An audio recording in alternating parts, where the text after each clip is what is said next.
Hello, everyone. We have 1 minute, and I try to honor my agreements around time. And I'm getting a request for a link, so I'm going to do that. So here in Las Vegas, here in my office, and I tried doing some cute backgrounds with lots of colors and stuff. And this is my office. This is not a fake background. This is my office here at Heads Up. It's very small. I love it. I actually love it. It's very cozy. And here at the clinic today, had a wonderful meeting with our staff. I had a meeting with students, graduate students, and then had a meeting with the whole clinical staff at 12, and had Thai food from Weira Thai. I shouldn't say that because my second oldest daughter owns a series of Thai restaurants here, and we joke that whenever I go to a different Thai restaurant other than hers, I'm cheating on her. So I'm hoping that Natalia does not watch this because I'll be in trouble. Weira Thai is closer than Natalia's Secret Kitchen, but a shout out to Natalia's Secret Kitchen. She now has 4 restaurants here. Very proud of her, but that's not why we're here. So, this spring, let me back up. I teach Huna, and it's so interesting. I think because people do wonder, all the things I do, and I travel, and I'm in a lot of different locations around the world, and like what is the foundation these days of my clinical practice? What are the core teachings that I really follow? What is I'm a therapist, but therapy is a very broad topic, and there are many therapists, and we have many therapists here at Heads Up, and they all have very interesting niches. Some love kids, some don't. Some love teenagers, some don't. Some, and so on. And we have a veterans program, and I'll talk more about that. But the purpose of today's live really is to talk about the intersection of science and spirituality. And I'm really excited to see things coming together. 20 years ago, no, let me look at the calendar. So it is February 14th. Happy Valentine's Day to everyone out there. 10 years ago today, I was skiing with my son and his wife at Sun Peaks, British Columbia, and I had a ski accident and I landed on my head. Some of you know the story. Had a near-death experience. I had a concussion, really bad one. Was kind of worked out for a while. That was 10 years ago today. So I'm celebrating, wellness with my noggin. Some of you know that my very first job as a social worker or as a clinician of any kind was in an emergency department in LA County. And I have told this story, and it bears repeating just because in the 90s, when I was coming up, I would go to psychological conferences. I was studying social work. I was studying psychology, psychiatry. And I had already been a Buddhist. I had already been a meditator. I had learned transcendental meditation in the 80s. I had been a Buddhist since the 70s, the mid 70s, actually. And I was weird. I was so weird anyway. I was weird just because I was weird. I was a nerd, and I was, just not your typical guy from Minnesota. And I didn't get a lot of collegiality around a lot of the new age stuff. And as I studied psychology, and I did very Western, very allopathic, very traditional, Freud, Jung, Rogers, Beck, learning about psychological theories and learned about crisis intervention and that kind of stuff. And way back, I'm going to say this was 1990 or 1991.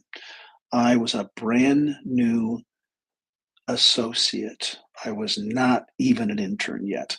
I was not even a licensed of any kind. I think I was in my MSW program, Master of Social Work program at Cal State Long Beach, and I had got a part-time job on the weekends doing ER social work. which was basically medical social work, discharge planning, finding places for the patients to go, putting people in nursing homes, ordering home health equipment, getting people from the emergency department to other places, talking with their families, things like that. And I remember being at the nurses station. And it was a pretty big department, big hospital. And Mary, who I love, who I think is still alive, she's got to be 100 years old. If I'm 100 years old, she's got to be 100 years old. She was older than me then. And she's got this big spreadsheet, but it's a handwritten big thing in some sort of a weird binder. And I was kind of just like at the nurses station. And I said, "What on earth is that?" She goes, "That's the nursing schedule. That's the nurses and doctors schedule." And the social workers had a separate schedule, and because we were a separate department. And so I'm looking, it's like, God, I mean, it was huge. And this thing was at least 11 by 17, and it was taped together, and they'd put a bunch of paper together, and it was all the schedule. And I think they did like a 3-month schedule. And if you're from the hospital and it was a month, I don't know. It looked like this big thing. And I'm just looking at it. And she's, making calls. She's charge nurse, and she's making calls and trying to figure out who she can get to come in because even in the 90s, we were short-staffed. We're still short-staffed. Healthcare, we deal with being short-staffed. Here at the clinic today, we are short-staffed, and we're doing our best to hire as fast as we can. We can't hire them fast enough. If you want to get into healthcare, you will always have a job. So that's the selling point for getting into healthcare. And I noticed, because I'm weird in my perception of things, that this one weekend, it was like the numbers of staff went way up for a 4 or 5 day period. Starting on like a Thursday through Tuesday, it just went way up. I mean, like 40% more nurses, more techs, more doctors, more staff, more secretaries, more of everything. And I just, in my innocence, I was young. It's my very first job in healthcare. I looked at this guy and said, "Mary, what's with this weekend over here? Why is it so much?" She goes, "Oh, you don't know?" And she was really heart of gold. Tough ER nurse. Tough. Love her. She saved my butt so many times. Love her to death. But real kind of hard. I've been a nurse forever, since like Lincoln was in office. And she said, "Oh, you don't know?" And I said, "What?" She goes, "Well, there's a full moon that weekend." And I said, "What, Mary, what does that have to do with anything at all?" She looked at me and she said, "You really don't know, do you?" I said, "I don't have any idea who cares that it's a full moon?" She said, she just looked at me like I was an alien. Now understand, this was the 90s. This was maybe 1991, 1990, 1991, something like that.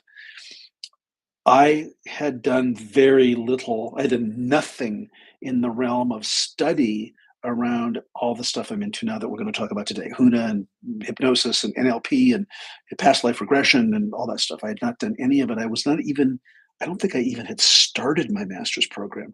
I may have still been completing prerequisites for that program. I had, all the years of college I have now, didn't have hardly any at that point. And she says, "Well, statistically, we know that if there's a full moon that occurs over a weekend, we are going to be busier." I said, "But that much busier?" She said, "Yeah." She said 30 to 50% statistically. More shootings, more violent crimes, more drunks, more fights, more domestic violence, more sexual assaults, more gang violence, and on and on and on. All the things that we would see in a level 1 trauma center in LA County in the 90s, right? And I just said, "That doesn't seem to make sense." She says, "Well, I don't believe it." But she said, "I don't believe in gravity either." That's where this came from. "I don't believe in gravity either, but my body is showing signs of gravity." And I looked at her just spouse. So seriously, this hospital uses the moon to determine the schedule of the doctors and clinicians. And she said, "Absolutely." And I just thought that was interesting. Now, I worked that weekend and it was rocking and rolling. And I had worked some weekends before then. Now, I worked the day shift typically. Sometimes I was on call for the night shift, but mostly I did mostly days. And even during the days on that Saturday, that Sunday, I mean, rocking and rolling. Shootings and car accidents and all the stuff that you would see in an emergency department. Now, what this means today in 2025, and what I'm so happy to report to you is that it's not that big of a sell anymore. that the sun, moon, and the stars impact our moods, that we have cycles and rhythms in our life, that the tides change, that gravity impacts us, that now, and have you heard me talk about the Schumann resonance, which is the gamma radiation hitting the earth, impacts our mood. The other day, I had a headache. I am a physical medium. We'll get into that in a minute. I mean, I'm psychic as hell these days. And I don't say that to impress you or to brag. It's just like, man, I get stuff and I don't even understand it. And I don't even argue with it anymore. And nobody else argues with it either. They just like, whatever comes through is pretty clear. Um, and I don't do headaches very often. Had a headache, and I don't know, as if a self fulfilling prophecy. I'm looking online. It was like, oh, I have followed the Schumann resonance. It's like, well, are any of you that are sensitive, or any of you empaths, any of you who are sensitive to energy, having headaches? The Schumann resonance is spiking. The amount of gamma radiation hitting the earth from the sun actually is spiking now, and so you may be having a headache. Another day, I also don't do panic. I do a lot of things. Don't get me wrong. I'm in a body. I have my own responses, but I'm not typically anxious. I'm not typically panicky. And man, last weekend, I'm looking, it's Friday. Last weekend, Friday or Saturday, I had this like it was, how sometimes when you're stressed you'll get some chest pressure or tightness, you'll have heart palpitations. And for those of you that do panic disorder or do anxiety, your heart starts to go and you have palpitations and all that kind of stuff. Well, I started feeling that. And I always look for the reason, like what is going on with me? I had to lay down and like put my hand on my heart and do some release work, and just to try to get it to calm down. And the pressure was way up here, you know. It was way up here. It wasn't cardiac. It wasn't down here where my heart would be. I wasn't having a heart attack, but I was scared because I don't do that kind of physiology. I do other physiologies. I have arthritis and I have joint pain and I'm an older guy. And so, I have my other thing, but this was unusual to me.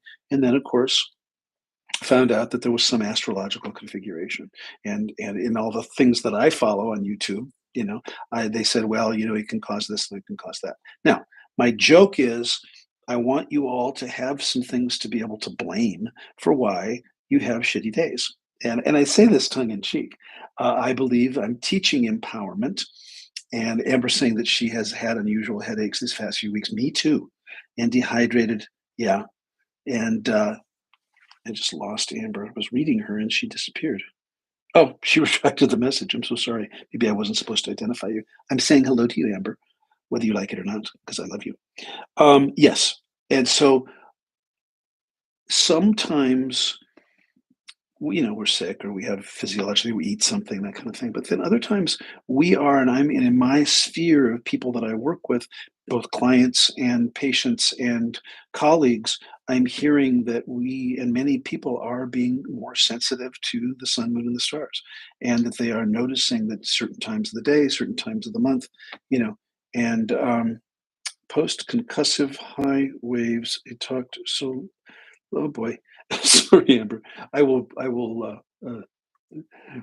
read whatever you want to say because I think you're amazing. And just in case you didn't know, by the way, I am coming to Spokane area this June, end of June, to see you. We're doing an STFU class in Spokane area. Now, that's the class that you've already attended.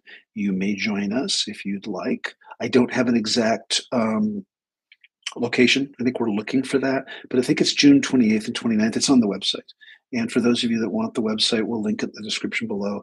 It is www.drpatrickscott.com. And also on this call, I may need an assistant for that class. Oh, Miss Amber Morgan. Absolutely. You'll see Joshua Hayduk on this call, over there, whatever the fuck that is, chat. I don't even know. Sorry. I think I do pretty well for my age with all this technology. The website, he's been working on the website. It's beautiful. It's just magnificent. So just go and look at it. It's pretty. It's got waves and beaches and valleys and oh my God, it's just beautiful. And there you can find information about all the stuff I'm going to talk about today. and all the things that we offer. And Amber attended in Phoenix. In fact, Amber, I'm going to Phoenix tonight. And I'll be seeing Donna, and I'll be seeing Josh, and I'll be spending the weekend there. And I'll be meeting the new grand dog, Revan, Revan. And so I'm excited to that. And so Amber was at our STFU class in Phoenix last summer. And just had a blast. So um, where was I? I would like you to have things to account for your moods, and that you are not necessarily going to be even all the time.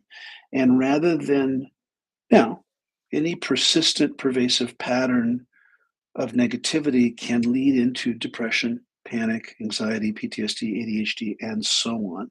And then there's a host, and this is me, professor, psychiatry professor coming out saying that there are a host of blood-brain disorders that are not your fault, meaning you're born bipolar, you're born schizophrenic, you're born ADHD, you're born with a predisposition for a certain collection of symptoms. And I'm talking about mental health, physical health, you're born with high blood pressure, you're born with diabetes, and so on. And so back to 1991 and Mary in the ER, at that time, now this is 34 years ago. This is 34 years ago. Um, I wasn't talking about new age stuff. I wasn't talking about energy. I didn't even know. Couldn't find my ass. I was in my early 30s, late 20s probably, and I couldn't find my ass. And so I was in no I was not I was learning. I was just starting my career. And I thought, wow, the moon cycle is driving a multi-million dollar healthcare operation.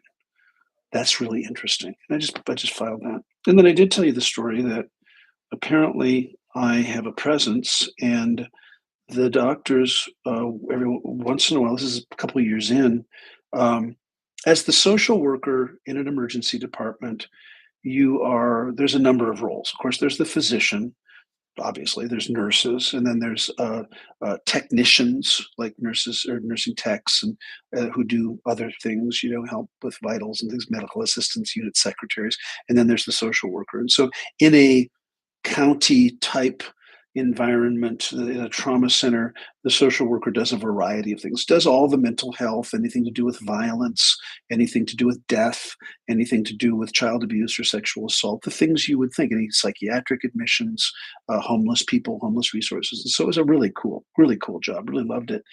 And you're an extra pair of hands. And so absolutely, if a child needed to be held down for a lumbar puncture, or you needed to grab a blanket. I mean, when it was busy, it was all hands on deck, and it's very egalitarian, by the way.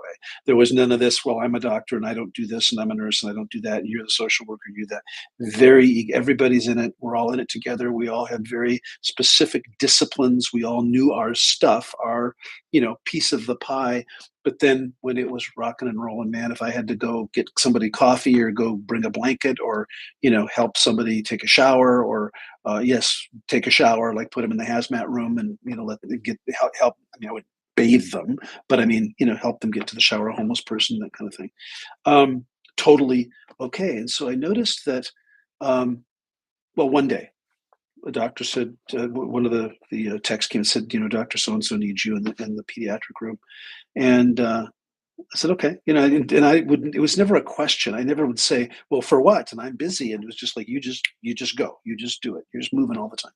So I walked in, and there is a parent or two, a little kid in the crib. We had a steel, crib for little kids, little babies, and there's too many people at the crib for me to be able to get there. And the kid is screaming bloody murder, maybe a 2-year-old, maybe a 1.5, 2-year-old. And it is so, I said, okay, I'm here. He goes, okay, just stand there. And I said, just stand here. He goes, yeah, just stand here and just be you. I didn't know what that meant. So I just stood there. Now, within 15 seconds, the kid stopped crying. Now, I'm telling you this because I know all of you out there have gifts and have powers and have unexplainable things. And so this isn't about me. I want you to be able to relate to this story about your own patterns, trends, themes, and habits around the whole energy sort of thing. So I just stood there, and it was kind of awkward because it was a room. It was room four. I'll never forget room four, and it's in one corner, and there's like other families. It's a packed day, and I'm just like standing in the middle of the room, just standing there. And the kid stopped crying. I noticed that the kid stopped crying. I didn't think I had anything to do with it. And they did the lumbar puncture or whatever it was, which is a spinal tap, and it requires it's not pleasant. And so they did it and got the cerebral spinal fluid. And I said, anything else? He goes, nope. That was awesome. Thanks. We just moved on. Later in the day, there was a lull, and I went up to him, and I'm not going to use his name because I don't have permission. Lovely guy.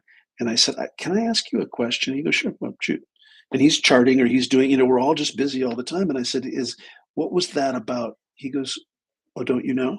I said, do I know what? He goes, you have this effect on kids that your presence alone calms them down. We've been talking about it for a couple years now.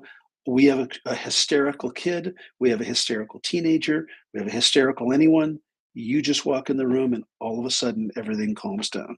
You don't know that? I said, I have no idea what you're talking about. He goes, yeah, it's just something that we've all noticed. We all talk about it, and that's what I was having you do. Now, understand, emergency medicine is extremely pragmatic. They don't give a shit about, well, full moon schedule, right? A few short weekends on full moon, somebody figured out we better staff up, right? So there was no nomination, there was no job description, there was no policy. It was just like, oh, this guy, okay, bring him in the room, he'll calm him down. Done.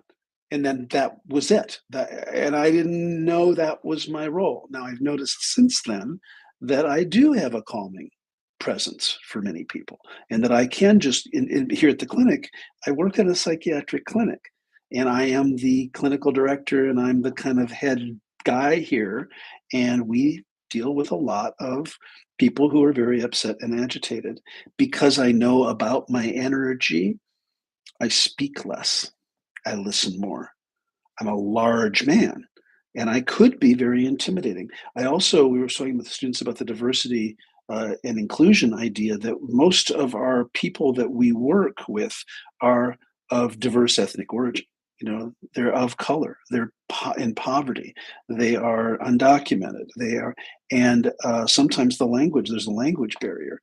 And if it's a student or an intern and someone requires hospitalization, I'm the one that has to do it. I'm one of the people that would have to hospitalize someone. And I kind of know that I don't need to say a lot. And people can write it off, say, well, it's just because you're this or you're older. But it's just a weird energetic thing. So that happened in, like, let's say 1995. I had no idea. And so on. Anymore these days, and I had a veteran stop by my office yesterday, and I have a new graduate student, and she's curious about Huna. She's like, what is this? I went to your website. Oh my God, it's so interesting. What is that? That's so interesting. Hawaiian, are you? I heard, she said, she was cute. She goes, I heard you're a master. And I said, well, that's not what I'm called, but it's kind of 20 years, and I'm called a kumu in the Hawaiian tradition, and I was given that uh, great honor to be able to teach Huna. And it's really fun to be able to have both. Well, I'm not going to say both sides of the puzzle, all the puzzle. That's really arrogant. I don't know that I have all the puzzle pieces, but to be able to draw from energetic medicine and from the wisdom of the ages, the wisdom of the Ayurvedics, the Vedic sutras, the Buddhists, on and on and on, for me is so cool. Because the reality is, throughout, tens of thousands of years on this planet, there's been lots of wisdom that has been propagated. And I'm fascinated by all the Göbekli Tepe, which is this like relatively new archaeological site in Turkey that they're saying is like 35,000 years old or 12,000 years old. Don't quote me. I saw a thing yesterday that the Sphinx, on the one hand, the Egyptians, this is how nerdy I am, and I know some of you are going to nerd out on this too. that they've done like scientific studies of Egyptian statues, like of Ramses the Sixth or whatever, and the facial structure is so perfectly symmetrical that it must have been machined. Like no one alive today could possibly carve these faces in the exact symmetry of these statues, and that they must have machined. Never mind who built the pyramids, never mind lifting the million-ton stones and getting them a 350 feet in the air, and so on. And I love all that stuff because I'm just captivated and fascinated by the complexity of the human condition and by the possibilities, for us. So we're living in very exciting times. We're also living in very interesting times. And I will tell you, and I'm not going to make this political at all, I tend to be very apolitical. And I work with veterans, and I work with federal programs, and I work with Medicaid, and I work with Medicare, and I work with TRICARE, and I work with TriWest. And many of our clients and many of our providers are extremely nervous about what's going on with the cuts and with Doge and all that sort of thing because people are losing their jobs. And I had a veteran yesterday. It was his first session. It was an intake yesterday, and he basically was told that there will be no more mental health through the VA. That it's not even about waiting 6 months. It's just you will not get an appointment. So we are a community partner, and we're seeing veterans, thankfully, and we're still able to do that. And we haven't been cut. But there is, word on the street because we take Medicare, we take Medicaid, we take all forms of insurance, and we take TriWest and TRICARE, which is the federal government's insurance for the military and for the VA. And so it's interesting. Now, I'm going to talk about Huna and some of these specific things in a minute. Your job is to manage your intake. Yes, Amber, Josh is my son. He is my middle son. He would tell you he's the special one. And he's on this call. And I'm just looking, making sure that I answer anything. Yeah. So yes, Josh is my son. He also does the website. He works for me and he's doing a great job. And if you want to see his wares, just check out the website. Your job, our job together, is that we are in this together. People ask me, I mean, I've been presidents in my lifetime.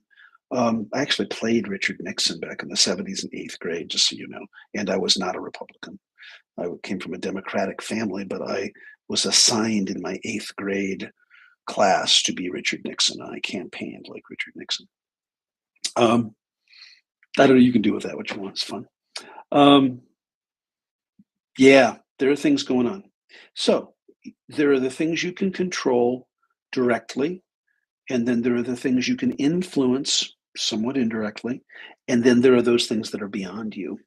And I would challenge you all, if you get nothing else out of this particular YouTube live, to be pretty careful about paying attention to where you can directly control, where you can influence, and to do your very best to let go of those things that are beyond you.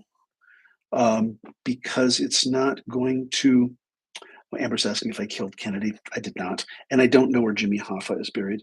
And many of you are not going to have any idea what Amber and I are talking about, but we're of a similar age.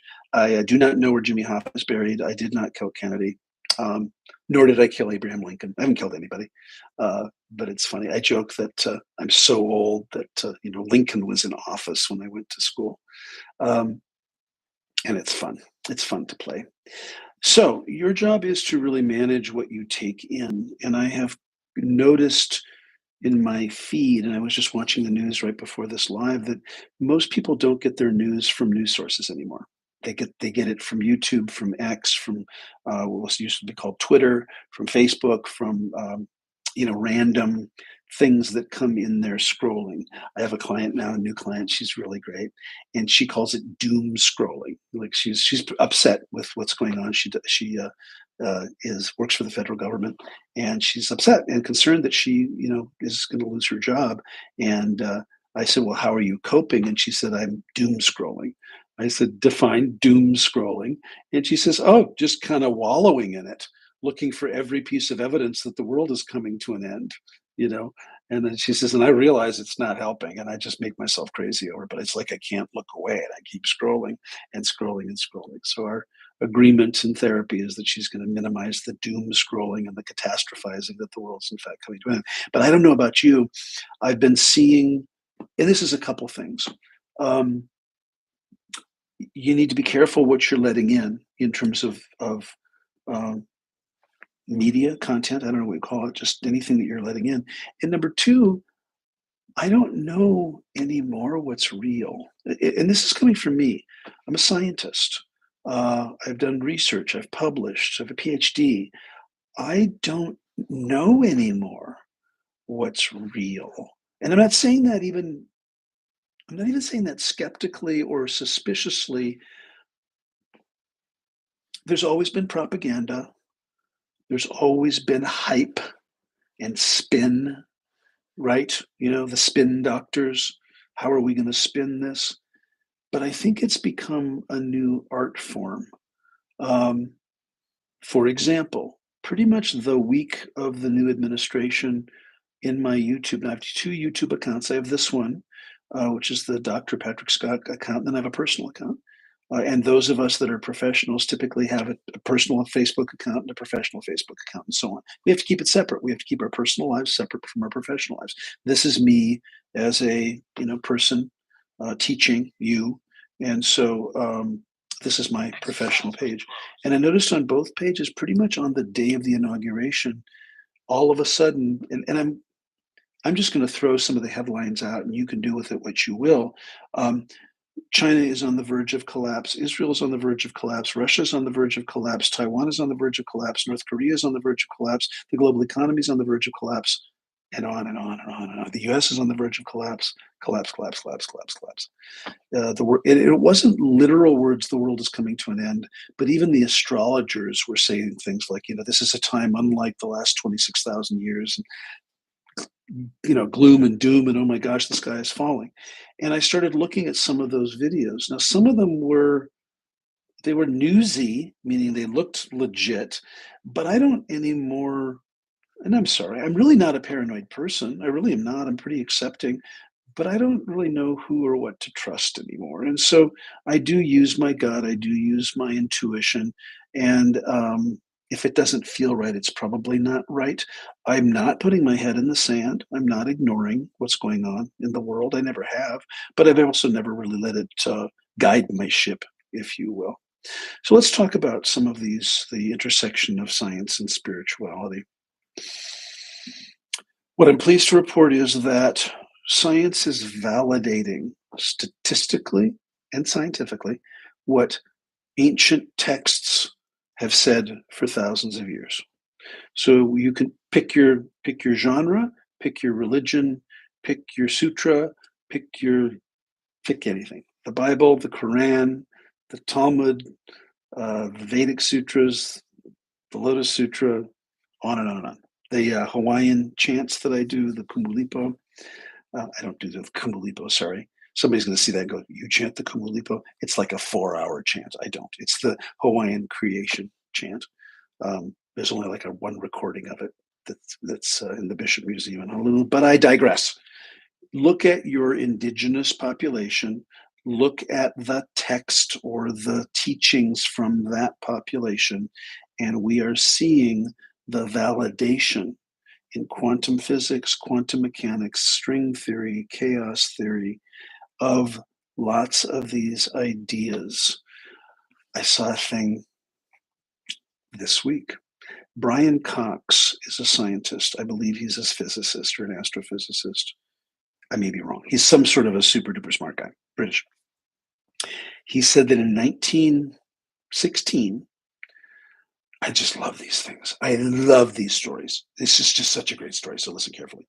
In 1916, Albert Einstein predicted this double pulsar idea that if two stars got together and they started oscillating in each other's gravitational pull.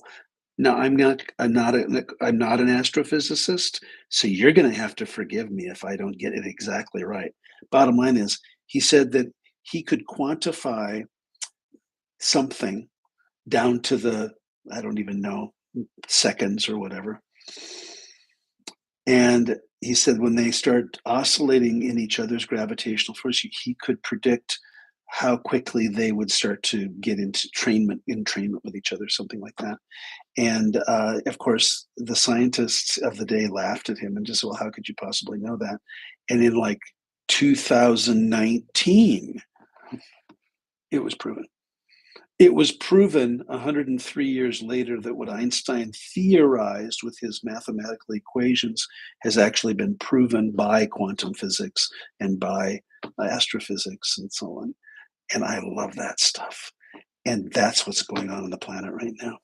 So when I say Huna and I say hypnosis and I say neurolinguistic programming and I say psychology and I say psychoanalysis or EMDR or Reiki or any of these things, I did a series on the chakra system that's available on this channel. And if you're interested in the Ayurvedic system, which is of India, the country of India, they believed in these energy centers. Well, simultaneously, tens of thousands of years ago, the Hawaiians came up with the same idea. They didn't call them chakras, they called them moku. And they believed that there were seven of them that ran up the spine, and that they were energy centers and that they meant certain things and that they handled certain things. And if you look word for word, you can see the parallels. Now there's a little more flexibility in the Hawaiian system, so I've been told, but the general idea is there. I learned just yesterday that the Dead Sea, I just love this shit. I'm sorry, I get so excited.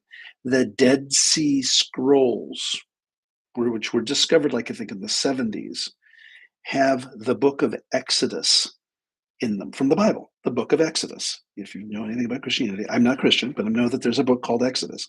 And they found it in the 70s, and it word for word is directly equal to texts of the book of Exodus that were discovered in the 2nd century AD.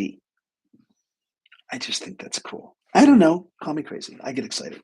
So all these parallels are happening simultaneously.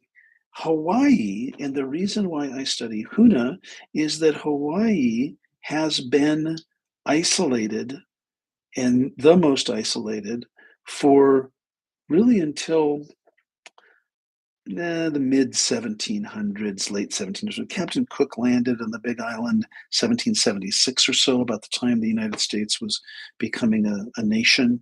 And we have a lot of the writings and the chants from the Hawaiian culture.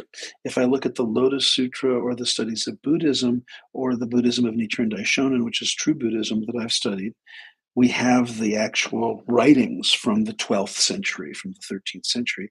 If you look at the Rosetta Stone, if you look at ancient Greek, we have a lot of the text. Now, we have way more things we don't understand, and we have way more things that we can't translate, but we have so many things that were happening on the planet at the same time, and they couldn't have talked to each other. I don't believe, and I could be wrong, that the ancient Hawaiians in the middle of the Pacific were talking, to the Ayurvedic people in India. I don't think they were. And I think that that is really, really cool. So people say, well, why Huna? Why would you be so interested in teaching us Hawaiian shamanistic techniques? Well, I'll tell you why. I've had a lot of experience. I have had a lot of different education with a lot of different healing modalities. I myself have been healed in a lot of different healing modalities, both Western and Eastern. I had cancer. 2017, I was diagnosed with stage 4 bladder cancer and stage 3 prostate cancer. I healed myself. I mean, I had a lot of help and I had a wonderful team. And my teacher told me that I needed to pick a path and that I was going to get a lot of feedback about what was going to work and what didn't work. And I did. And there were a few people I had to say, you need to stop talking to me because they were very, they care about me. I know that they cared about me, but they were very directive and prescriptive about what I needed to do that flew in the face of what I believed I needed to do. So I was coached by my mentor, many of you know, Matt James, to pick a treatment plan and stick to it. and I did. So a year ago, December, I became in remission, which is 5 years cancer free. So now I'm about 6+ years cancer free. Um, and I did that using all of the tools. I used Western medicine, Eastern medicine, meditation, Huna, NLP, all the stuff that I teach. Was it easy? No, it was not easy, but it worked. And here I am today. Um, so Huna is a collection of 18 different aspects of the Hawaiian culture. One of them, most people have heard of the hula. The hula is the dance. And if you're a tourist and you go to Hawaii, you will see hula dancers. There are two types of hula now in conventional form. There's the kahiko, which is the ancient form, which is the one that I study in our school in Hawaii. And there's the awana, which is the modern hula with the ukulele and the steel guitar and that kind of thing. Hula is much more than for entertainment for Western tourists. Hula was the movement, it was the expression, it was the telling of the story. It was very sacred. It was very steeped in ritual, and it was part of it is part of the Hawaiian culture. I don't dance hula. I have danced hula and learned hula, and I'm a chanter and a drummer now, a ho'opa'a, which means I will accompany the hula dancers in performance for hula. But so that's pretty much everybody. It's a pretty widely known um, activity, hula. Most people, if you've heard of Hawaii, you've heard of the hula. Other aspects include meditation. Just last night, I did our monthly ho'oku'u meditation, which is a release of negative emotions and limiting beliefs. We do that every month, and that gets great reviews, and it's a Hawaiian technique. Ho'o means to make, ku'u means to release. And so it is a way to let go of negativity held in the body that's no longer needed without hours of psychotherapy and hours of talking. And it works beautifully. And it is included in this upcoming Huna class. We do it at every class. And I do it every month for the community as well. Ho'oponopono may be something else you've heard of. Joe Vitale, Dr. Hugh Len have come up with the Ho'oponopono prayer. It's a little bit different than the one that we practice, but Ho'oponopono is a widely known, widely used forgiveness exercise in the Hawaiian culture. And it's a way in ancient times, chiefs, before they would go into battle, would sit knee to knee and look each other in the eye, and they would connect their third eyes. They would lean in and touch their foreheads, and they would do their best to resolve their differences with ho'oponopono, with mutual forgiveness and mutual understanding. And then and only then, if they were unable to do it in that way, then they would go to war.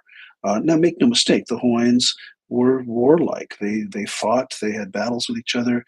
King Kamehameha the First, the Great, his mission was to unite the Hawaiian Islands as under one kingdom.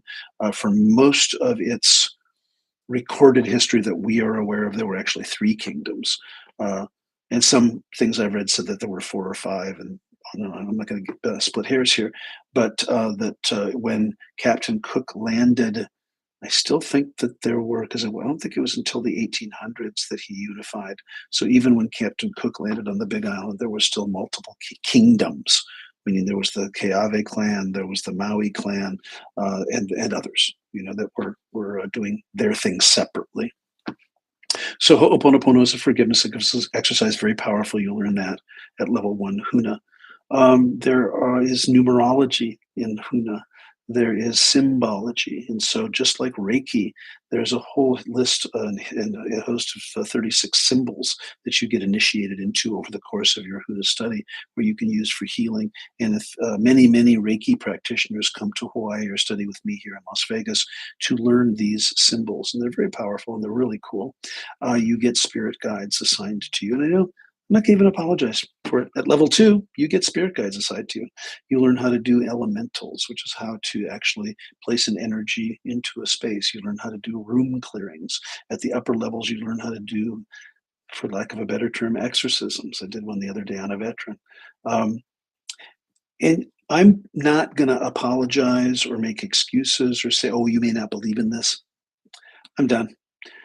Some people believe they have entities. We can remove them. Some people believe in past lives. We can address them. Some people believe that they have energy. They need energy healing. And Some people don't, and that's totally okay. But if you're watching me and you follow me and you're looking at my stuff, this is what that is. So, level one Huna is going to happen this spring. You can check the website for the dates. It's different this time in that we're going to do it as a hybrid class for the first time. I've gotten feedback. I have some people in Europe, most notably Switzerland, people in Japan, people that want to take it in English from me, and they just can't make the trip. So I'm going to be doing a hybrid, virtual and in-person level one Huna spanning 4 days over 2 weekends. So I'm doing my very best, people. Bring the price down.